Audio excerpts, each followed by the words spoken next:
بسم اللہ الرحمن الرحیم۔ آج جو سوا پارہ پڑھا گیا ہے اس میں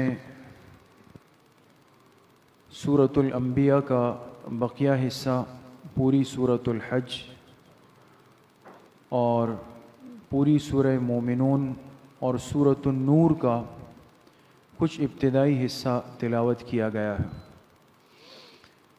اس سوا پارے میں خلاصے کے طور پہ 8 باتیں اہم ہیں۔ پہلی بات جو سورۃ الانبیاء میں ہے، اللہ پاک نے ایمان والوں کو ایک بات کی یقین دہانی کروائی ہے، تسلی دی ہے کہ جو بھی میرے دین کے لیے اور توحید کے لیے قربانی دے گا تو یہ میرا وعدہ ہے کہ میں اس کی حفاظت کا انتظام بھی کروں گا اور میں اس کی قدردانی بھی کروں گا، اس کے عمل کو، اس کی قربانی کو، اس کی محنت کو رائیگاں نہیں جانے دوں گا۔ اور اس کے لیے مثال دی اپنے خلیل حضرت ابراہیم علیہ نبینا وعلیہ الصلاۃ والسلام کی۔ آپ کے سامنے یہ بات کل کے خلاصے میں بھی آئی کہ حضرت ابراہیم علیہ السلام کی پیدائش شرک کے ماحول میں ہوئی، ہر طرف بت پرستی تھی، بت تھے، بت خانہ تھا، ان چیزوں کو دیکھا لیکن اس سے بیزار تھے۔ تو دل میں آیا کہ قوم کو احساس دلایا جائے، یہ تو اپنے ہاتھ سے بنائے ہوئے مٹی پتھر کے بت ہے، ان کو کیسے معبود کہتے ہو؟ یہ کیسے مشکل کشا حاجت روا ہو سکتے ہیں؟ تو سمجھانے کے لیے کیا کیا، ایک ترتیب بنائی۔ ترتیب یہ بنائی کہ قوم ایک دن میلہ مناتی تھی شہر سے نکل کے۔ ابراہیم علیہ السلام کے پاس آئے، انہوں نے کہا جی میں تو بیمار ہوں، میں نہیں جا سکتا، نہیں گئے۔ قوم کے لوگ چلے گئے، ابراہیم علیہ السلام نے موقع دیکھا اور جو بت خانہ تھا اس میں چلے گئے ایک کلہاڑا لے کر۔ جتنے بت کھڑے تھے سب کے سر توڑ دیے کلہاڑی سے، اور سر قلم کرنے کے بعد جو کلہاڑا تھا وہ لے جا کے اس بت خانے کے بڑے بت کے گلے میں ڈال دیا، رکھ دیا، جیسے سارا کام اس نے کیا ہوں۔ قوم جب واپس آئی دیکھا جی سارے معبودان باطلہ جو ہے بغیر سر کے ہیں۔ من فعل هذا بآلہتنا، جب انسان کی عقل ماری جائے نا دوستو، یہ بڑی نعمت ہے، اس کی حفاظت کرنی چاہیے۔ تو آ کے کہنے لگے ہمارے معبودوں کا یہ حشر کس نے کیا ہے؟ یعنی اپنے جملے پہ غور نہیں کر رہے، ایک طرف معبود بھی کہہ رہے اور کہہ رہے ان کا یہ حشر کس نے کیا؟ یہ کیسے معبود ہے جو ایک کلاڑی سے اپنا سر نہیں بچا سکے؟ کس نے کیا؟ کبھی ایک نوجوان گھومتا ہے، نام ابراہیم ہے، اور وہ بات کرتا ہے، لگتا ہے یہ اس کا کارنامہ ہے، اس کو ڈھونڈے۔ ابراہیم علیہ السلام کو لایا گیا، جی کس نے کیا؟ ابراہیم علیہ السلام نے فرمایا بھئی جس کے پاس ہتھیار ہوگا وہی مجرم ہوگا، اب تم دیکھ لو کلہاڑا کس کے پاس ہے۔ یہ احساس دلا رہے، ان کے مردہ دلوں کو زندہ کرنے کی کوشش کر رہے۔ انہوں نے دیکھا، شرمندہ تو ہوئے کہ بات تو صحیح کہہ رہے ہیں، کلہاڑا تو بت کے گردن میں ہے، لیکن اب اگر بات مانتے ہیں تو ساری زندگی جو ہے وہ پچھلی ساری زندگی غلط ہو جائے گی۔ تو کہنے لگے نہیں جی یہ تو نہیں کر سکتے، کرنے والے تو آپ ہیں، یا سزا آپ کو ملے گی۔ اب کیا سزا دی جائے، اس پہ مشورہ ہوا۔ شیطان نے آ کے دماغ میں ڈالا کہ جی آگ جلائی جائے اور آگ میں ابراہیم علیہ السلام کو پھینک دیا جائے تاکہ عبرت ہو جائے۔ بہت عرصے تک لکڑیاں جمع ہوتی رہی۔ تفسیروں میں یہاں تک لکھا ہے کہ لوگ منتیں مانتے تھے، جیسے ہوتا ہے نا، لوگ کہتے میرا فلاں کام ہو جائے تو میں یہ کام کروں گا۔ تو یہ ایسا ماحول بنا کہ مرد عورتیں منتیں مانتی تھی کہ اگر ہمارا کام ہو گیا تو ہم جا کے اس آگ میں لکڑیاں ڈالیں گے۔ ایک بہت بڑا الاؤ روشن ہوا، آگ جلائی گئی، لمبی چوڑی آگ۔ اب ظاہر سی بات ہے کہ آگ کے شعلے آسمان سے باتیں کر رہے ہیں۔ اتنی بڑی آگ جل تو گئی لیکن اب اس کے قریب کون جائے، ابراہیم علیہ السلام کو پھینکے کون اور کیسے پھینکے، اب خود سمجھ میں نہیں آ رہا۔ تو اب شیطان انسانی شکل میں آیا، یہ بہت موقعوں پہ آیا ہے۔ شیطان آیا اور کہا کہ بھئی یہ تو ایسا کریں کہ اس سے اوپر جو پہاڑی ہے یہاں پہ ایک جھولا بنا لیں، جھولا جیسے منجنیق ہوتا ہے نا جھولا ایک، اس جھولے میں ابراہیم علیہ السلام کو بٹھا دیں اور پھر دور سے ان کو جھولے کو دھکا دے دیں، یہ جا کے آگ کے اس الاؤ کے بیچ میں جا کے گر پڑیں گے تو بس ختم ہو جائیں گے، جل جائیں گے۔ لیکن ظاہر سی بات ہے یہ ان کی تدبیر تھی، اللہ کی تقدیر کچھ اور تھی۔ اس سارے منظر کو علامہ اقبال نے کہا، بے خطر کود پڑا آتش نمرود میں عشق، عقل ہے محو تماشائے لبے بام ابھی۔ اللہ کا عشق تھا نا، ابراہیم علیہ السلام نے پھر یہ نہیں دیکھا کہ مجھے آگ میں ڈالا جا رہا ہے، تیار ہو گئے اس کے لیے۔ ہم نے وہ جگہ دیکھی ابھی رمضان سے پہلے، ہمارا جو سفر تھا ترکی میں، بالکل ترکی کا جو انتہائی شہر ہے شام کے قریب حرفہ، وہاں پر وہ مقام ہے مقام ابراہیم کے نام سے، جہاں پہ یہ آگ جلائی گئی تھی، اور جس جگہ سے ان کو پھینکا گیا اور جہاں آ کے یہ گرے، جہاں آگ تھی، اب وہاں علامتی طور پہ انہوں نے پانی کی ایک بڑی نہر بنائی ہوئی ہے اور اس میں مچھلیاں باقاعدہ تیرتی ہے۔ ایک اشارہ دیا ہے کہ یہ وہ جگہ ہے جہاں اللہ پاک نے اپنے خلیل پر آگ کو ٹھنڈا کر دیا تھا، کونی برداً و سلاماً علی ابراہیم، اور وہاں یہ آیات بھی لکھی ہوئی ہے۔ تو جب انسان اللہ کے دین کے لیے قربانی دیتا ہے تو پھر اللہ پاک دنیا کو دکھاتے ہیں کہ آگ کے بیچ سے اپنے خلیل کو زندہ جاوید کر کے نکالا، آگ ان کو نہیں جلا سکی، ٹھنڈی ہو گئی، سلامتی والی ہو گئی۔ دوسری بات جو سورۃ الانبیاء میں ہے، اللہ پاک نے اپنے حبیب اور آخری پیغمبر محبوب کائنات سرکار دو عالم صلی اللہ علیہ وسلم کے ایک منصب اور مقام کو ذکر فرمایا۔ وہ کیا؟ وما ارسلناک الا رحمۃ للعالمین، اے میرے حبیب ہم نے آپ کو تمام جہانوں کے لیے رحمت بنا کر بھیجا۔ یہ آپ کی خصوصیت ہے کہ آپ رحمت للعالمین ہیں، صرف اپنی امت کے حق میں نہیں اور صرف انسانیت کے حق میں نہیں، تمام جہانوں کے لیے، اس جہان کی ہر چیز کے لیے آپ رحمت بنا کر بھیجے گئے، اور ہر چیز کو اللہ پاک نے آپ کی رحمت سے فائدہ پہنچایا ہے۔ لیکن سب سے زیادہ یاد رکھیں، بحیثیت ایک مسلمان اور امتی ہونے کے، حضور علیہ السلام کی شان رحمت سے سب سے زیادہ فائدہ اس امت کو پہنچا ہے، ہمیں پہنچا ہے سب سے زیادہ فائدہ۔ اس لیے کتنی مصیبتیں، کتنے عذاب، کتنی وبائیں، کتنی آفتیں، کتنی اللہ کی ناراضگیاں، وہ صرف حضور علیہ السلام کی دعا اور آپ کی برکت کے طفیل اس امت سے ٹالی گئی ہے اور اس امت کو محفوظ کیا گیا۔ اس لیے ہم پر حق ہے میرے دوستوں بزرگوں کہ اپنی زندگی کو حضور علیہ السلام کی زندگی کے مطابق بنائیں، اپنی زندگی کو اتباع سنت والی زندگی بنائیں۔ تیسری بات جو سورۃ الحج میں ہے، اللہ پاک نے آخرت اور قیامت کے دن کی ہولناکی کو، سختی کو ذکر فرمایا، اور اس کے لیے لفظ ذکر کیا زلزلہ، ان زلزلۃ الساعۃ شیء عظیم۔ فرمایا جو قیامت کا زلزلہ ہے یہ بہت بڑا ہے، بہت بڑا ہے، یہ ہلا دے گا۔ اور پھر فرمایا یہ ایسا ایک زلزلہ ہوگا کہ جس دن حاملہ عورت اپنا حمل گرا دے گی، دودھ پلانے والی عورت اپنے دودھ پیتے بچے کو گود سے گرا دے گی، ہر انسان ایسا ہوگا جیسے مدہوش ہو گیا، لیکن وما ہم بسکارا، کوئی مدہوش نہیں ہوگا، بلکہ کیا ہوگا؟ ولیکن عذاب اللہ شدید، ہر شخص پر اس دن آخرت کا خوف غالب آ جائے گا۔ اب دیکھیں انسان دنیا میں غور کرے، ایک دودھ پیتے بچے سے ماں کتنی محبت کرتی، ایک حمل والی عورت اپنے حمل کی حفاظت کی کتنی کوشش کرتی، ایک انسان جب دنیا میں رہتا ہے تو کتنا کوشش کرتا ہے کہ کوئی مجھے نشئی نہ سمجھے، کوئی مجھے نشے کی حالت میں نہ سمجھے، لیکن جب یہ کیفیت شروع ہوگی، قیامت کے احوال شروع ہوں گے، تو یہ سب کیفیت انسانوں پہ طاری ہو جائے. کیا خوف ہوگا، کیا ہیبت ہوگی. اللہ ہم سب کی اور ہمارے ایمان کی حفاظت فرمائے. چوتھی بات جو سورۃ الحج میں ہے، اللہ پاک نے اس امت پہ حج کی فرضیت کو ذکر فرمایا.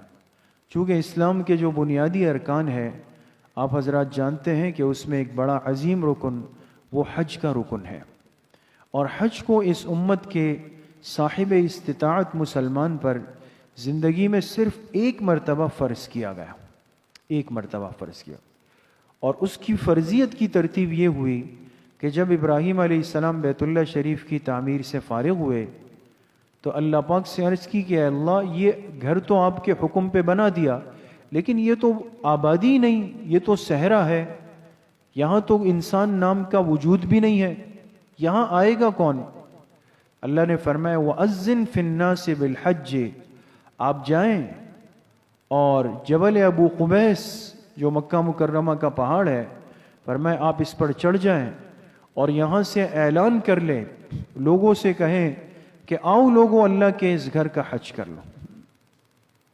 عرض کی کہ اللہ، میں ایک عاجز انسان، میری آواز کہاں تک جائے گی؟ اللہ پاک نے فرمایا کہ میرے خلیل، آواز دینا آپ کا کام ہے، باقی انسانوں تک پہنچانا وہ ہمارا کام ہے. آپ آواز تو دیں.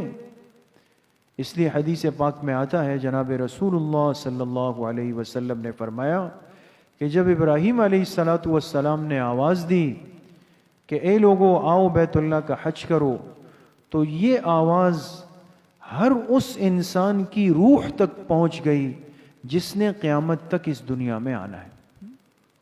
اور آپ نے فرمایا جس نے اللہ کے خلیل کی اس جواب میں لبیک اس وقت کہا تو وہ ضرور بیت اللہ کا حج کرے.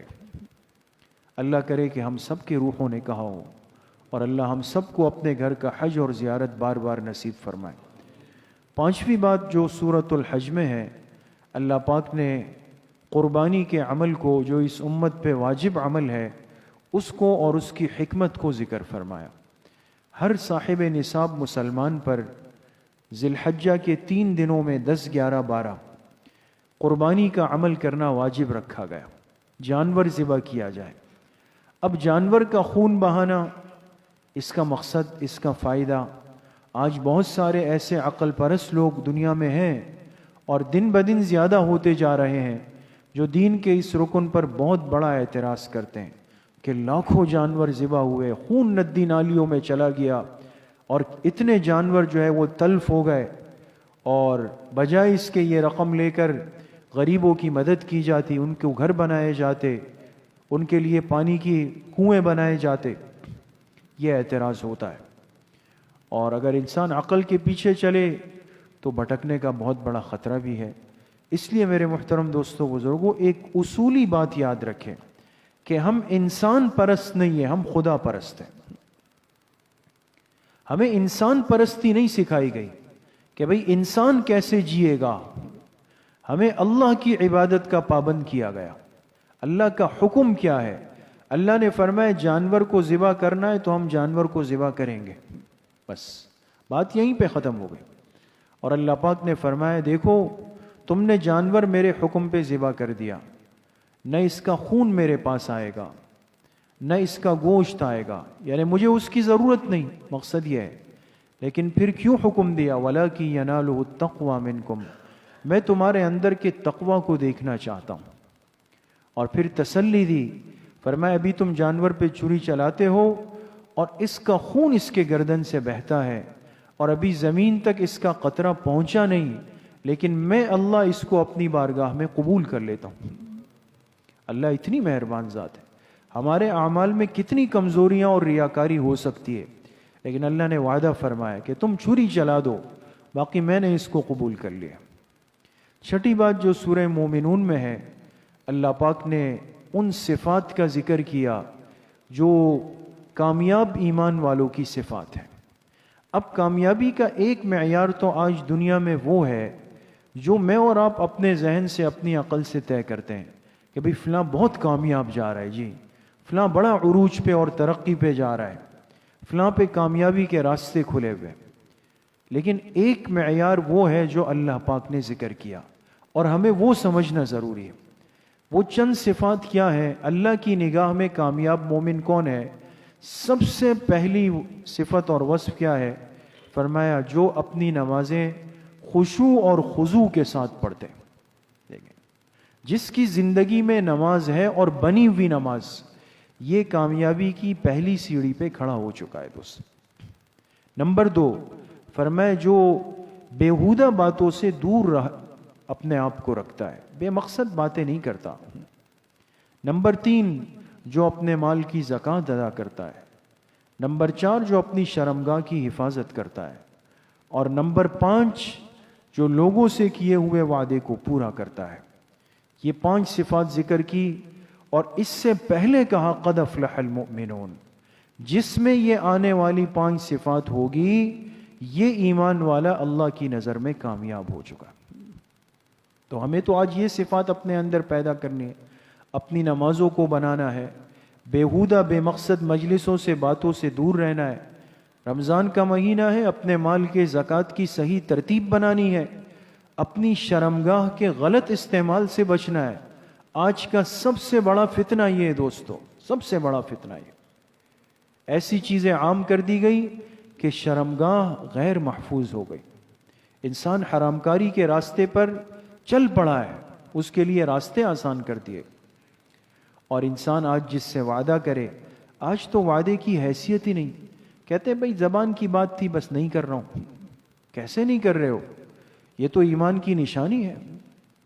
7ویں بات جو سورہ مومنون میں ہے، اللہ پاک نے قیامت کے 2 طبقات کو ذکر کیا۔